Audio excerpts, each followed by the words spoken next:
Wait. If your kidneys haven't failed yet, just stick with me for a moment and I'm going to run you through how to protect it from failing or getting damaged. My name is Dr. Logo.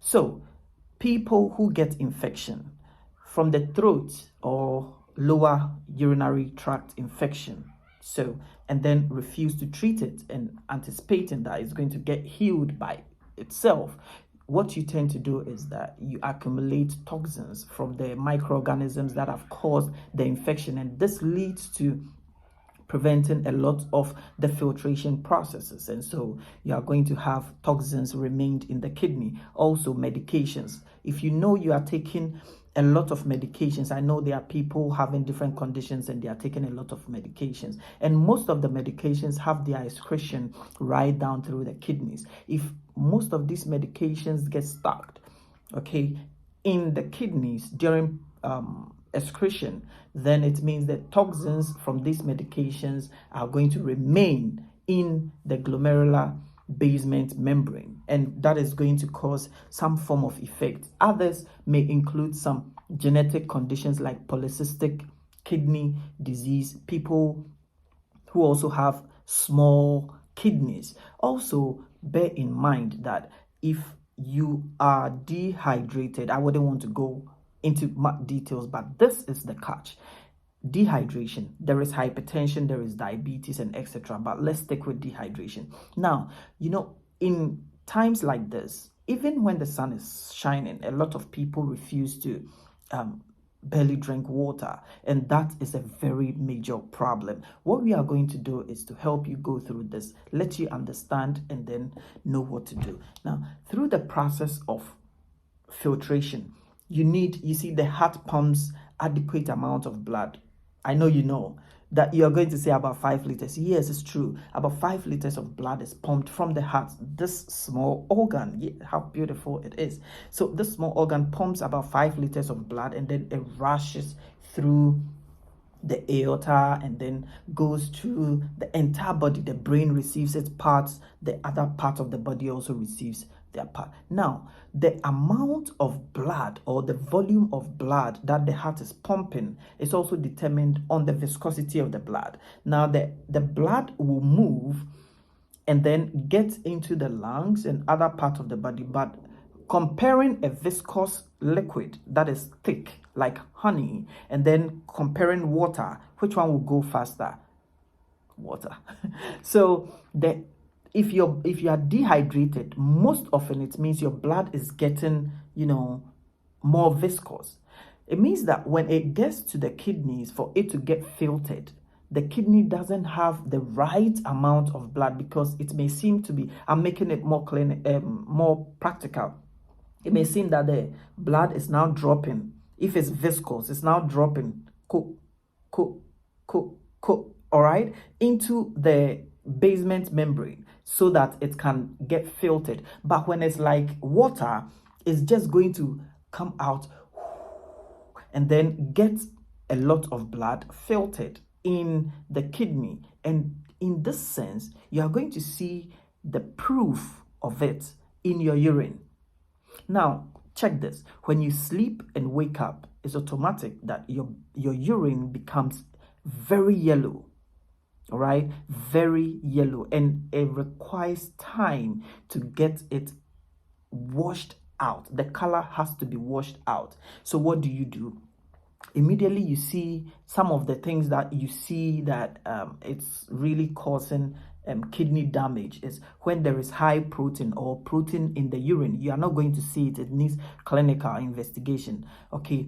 So when there's high protein in your urine, all right, that tells that there's something going on fishy in the kidney. When there is anemia, restless, a little bit, you feel lethargic, easy fatigue, you are unable to go through your day without feeling so energetic. When there is high levels of calcium, yes, the parathyroid hormone produces the calcium, but at the end of the day, it also requires the kidney to help the conversion. All right. And so if the kidney is damaged, it means there's going to be high levels of calcium in the blood. There's going to be high levels of parathyroid hormone in the blood. There's going to be phosphate also in the blood, and these are all some of the things you need to watch out for. Now let's get back to the water.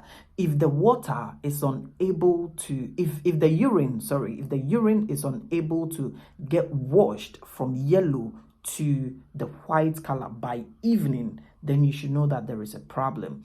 Now the problem is you are not drinking adequate amount of water. Look, if you get yourself some amount of water and then you drink, this is going to go a very long way to help you. What it's going to do is that it's going to reduce the viscosity of the blood. That is one. It's going to increase the amount of blood in your body. That is two. It's also going to help easy filtration, all right, of the blood during the process of filtration in order to move other filthy things out of your body. Bear in mind, you have taken a lot of things. You've eaten, you've taken meat, you've taken sugar, you've taken medication, you've taken all sorts of things. There is infection down there. There is infection up here. This is human nature, all right? So bear in mind, the only thing that has the ability to push all these things out of your body is water. So what are we going to do? Let me take you through the 3 simple steps. Buy yourself 1 to 2 liters of water flask, okay? When you have this, number 2, make sure you fill it up. All right, just fill the flask up. Number 3, make sure you drink the water throughout your day. Isn't that simple? Yes, get yourself a flask, fill it up every morning, and make sure you finish the entire flask consciously, so that you know that you are actually helping yourself go through or protect your kidneys. Now, the last thing is that when you are drinking this water, make sure you are using the toilet every now and then. And this is going to happen because you are drinking adequate amount of water, the same amount that you are taking in is the same amount you are going to bring out. Get it? Yeah, the same amount you are going to bring out. And the more you are taking in, the more you are bringing it out. By evening, all right, before you get to sleep, you would realize that going to the toilet, you are going to produce white, clear urine. Now, if it's not changing in color, do not worry. You are going to do this not just one day. You are going to have to run through this over a period of time, and it's going to be a habit. You are going to love drinking water. The other importance is that when you are taking in adequate amount of water, it even changes your skin, because what's going to happen is you are going to sweat sometimes, and this is going to open the pores, and so you see the follicles, the hair follicles. You are going to see the pores all over. Thank you for sticking with me throughout this conversation. If you like this content, kindly like, share, and subscribe to the channel. If worst come to worst, put us on post notification. And anytime we post, you're going to be the first person to get this. My name still remains Dr. Ologo. Thank you.